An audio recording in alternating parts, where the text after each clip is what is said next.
England ಪಡೆಯನ್ನು ಬಗ್ಗು ಬಡಿದ Bharat T20 ವಿಶ್ವಕಪ್ ಟೂರ್ನಿಯಲ್ಲಿ ಫೈನಲ್ಗೆ ಲಗ್ಗೆ ಇಟ್ಟಿದೆ. ಹಾಲಿ ಚಾಂಪಿಯನ್ಸ್ ಮತ್ತೊಮ್ಮೆ ಟ್ರೋಫಿ ಎತ್ತಿ ಹಿಡಿಯಲು ಇನ್ನೊಂದೇ ಹೆಜ್ಜೆ ಬಾಕಿ. ಈಗ ಎಲ್ಲರ ಕಣ್ಣು ಫೈನಲ್ ಪಂದ್ಯದ ಮೇಲಿದೆ. ಅಂತಿಮ ಪಂದ್ಯದಲ್ಲಿ ಟೀಂ ಇಂಡಿಯಾ ಕಿವೀಸ್ ವಿರುದ್ಧ ಸೆಣಸಾಡಲಿದೆ. ಮುಂಬೈನ ವಾಂಖೆಡೆ ಕ್ರೀಡಾಂಗಣ ಅನೇಕ ವಿಶೇಷ ಕ್ಷಣಗಳಿಗೆ ಸಾಕ್ಷಿಯಾಯಿತು. ಸೆಮಿಫೈನಲ್ ಪಂದ್ಯವಾದ್ದರಿಂದ ಅನೇಕ ಸೆಲೆಬ್ರಿಟಿಗಳು ಪಂದ್ಯವನ್ನು ವೀಕ್ಷಿಸಲು ಬಂದಿದ್ದರು. ಅದರಲ್ಲೂ ಮುಂಬೈನಲ್ಲಿ ನಡೆದಿದ್ದರಿಂದ ತಾರಾ ಸಮಾಗಮವೇ ಕ್ರೀಡಾಂಗಣದಲ್ಲಿತ್ತು. ಕೂಲ್ ಕ್ಯಾಪ್ಟನ್ ಖ್ಯಾತಿಯ ಎಂಎಸ್ ಧೋನಿ ಪತ್ನಿ ಸಾಕ್ಷಿ ಧೋನಿ, ಹಿಟ್ಮ್ಯಾನ್ ಖ್ಯಾತಿಯ ರೋಹಿತ್ ಶರ್ಮಾ, ಪತ್ನಿ ರಿತಿಕಾ ಸಾಜ್ದೇಹ್, ದೇಶದ ನಂಬರ್ 1 ಶ್ರೀಮಂತ ಉದ್ಯಮಿ ಮುಕೇಶ್ ಅಂಬಾನಿ, ಪತ್ನಿ ನೀತಾ ಅಂಬಾನಿ ಹಾಗೂ ಮಗಳು ಇಶಾ ಅಂಬಾನಿ, ಸೊಸೆ ರಾಧಿಕಾ ಮರ್ಚೆಂಟ್, ರಣಬೀರ್ ಕಪೂರ್ ಹಾಗೂ ನಟಿ ಆಲಿಯಾ ಭಟ್ ಸೇರಿದಂತೆ ತಾರಾ ಸಮಾಗಮವೇ ಕ್ರೀಡಾಂಗಣದಲ್ಲಿತ್ತು. ಇದೆಲ್ಲದರ ನಡುವೆ ನಿನ್ನೆ ಮುಂಬೈ ಕ್ರೀಡಾಂಗಣದಲ್ಲಿ ಒಂದು ಕುತೂಹಲಕಾರಿ ಘಟನೆ ನಡೆಯಿತು. ಟೀಂ ಇಂಡಿಯಾದ ಸ್ಟಾರ್ ಆಲ್ರೌಂಡರ್ ಹಾರ್ದಿಕ್ ಪಾಂಡ್ಯ ಪುತ್ರ ಅಗಸ್ತ್ಯ ಪಾಂಡ್ಯ ಕೂಡ ಕ್ರೀಡಾಂಗಣದಲ್ಲಿ ಹಾಜರಿದ್ದ.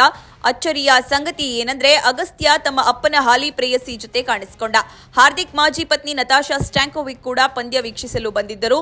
ಈ ಪಂದ್ಯದಲ್ಲಿ ಹಾರ್ದಿಕ್ ಔಟ್ ಆದಾಗ ಪುತ್ರ ಅಗಸ್ತ್ಯ ತೋರಿದ ವರ್ತನೆ ಇದೀಗ ವೈರಲ್ ಆಗಿದೆ. ಹಾರ್ದಿಕ್ ಪಾಂಡ್ಯ ನಿಭೃತ ಆಟ ಪ್ರದರ್ಶನ ಮಾಡಿದ್ರು. ಕೊನೆಯ ಹಂತದಲ್ಲಿ ಬ್ಯಾಟಿಂಗ್ ಮಾಡಲು ಬಂದ ಹಾರ್ದಿಕ್ ಕೇವಲ 12 ಎಸೆತಗಳಲ್ಲಿ 2 ಸಿಕ್ಸರ್ ಮತ್ತು 3 ಬೌಂಡರಿ ನೆರವಿನಿಂದ 27 ರನ್ ಗಳಿಸಿದ್ರು. ಈ ಮೂಲಕ ಟೀಂ ಇಂಡಿಯಾ ಬೃಹತ್ ರನ್ ಕಲೆ ಹಾಕಲು ನೆರವಾದ್ರು. ಆದರೆ 19ನೇ ಓವರ್ನ 5ನೇ ಎಸೆತವನ್ನು ಬಲವಾಗಿ ಬಾರಿಸಲು ಹೋಗಿ ಕ್ಯಾಚ್ ನೀಡಿ ಔಟ್ ಆದ್ರು. ಬಳಿಕ ಪೆವಿಲಿಯನ್ ಕಡೆ ನಡೆದು ಬರುವಾಗ ಅಪ್ಪನನ್ನು ನೋಡಿದ ಅಗಸ್ತ್ಯ ತಮ್ಮ ಕೋಪ ಹೊರಹಾಕಿದ್ರು. ಪಪ್ಪ ಎಂದು ಜೋರಾಗಿ ಕೂಗಿದ ಅಗಸ್ತ್ಯ ಏಕೆ ಔಟ್ ಆದೆ ಎಂದು ಸನ್ನೆಯ ಮೂಲಕ ತೋರಿ ಆಕ್ರೋಶ ಹೊರಹಾಕಿದ್ರು. ಈ ವೇಳೆ ಅಗಸ್ತ್ಯ ಜೊತೆಯಲ್ಲಿ ಹಾರ್ದಿಕ್ ಹಾಲಿ ಪ್ರೇಯಸಿ ಮಹಿಕಾ ಕೂಡ ಅಲ್ಲಿಯೇ ಇದ್ದರು. ಇದಕ್ಕೆ ಸಂಬಂಧಿಸಿದ ವಿಡಿಯೋ ಸದ್ಯ ಸಾಮಾಜಿಕ ಜಾಲತಾಣದಲ್ಲಿ ವೈರಲ್ ಆಗುತ್ತಿದೆ.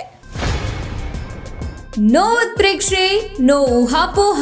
ತಾಜಾ ಸುದ್ದಿ ನಿಖರ ಮಾಹಿತಿಗೆ ಬ್ರೌಸ್ ಮಾಡಿ ವಿಜಯವಾಣಿ.net. QR ಕೋಡ್ ಸ್ಕ್ಯಾನ್ ಮಾಡಿ ಆಪ್ ಡೌನ್ಲೋಡ್ ಮಾಡಿಕೊಳ್ಳಿ.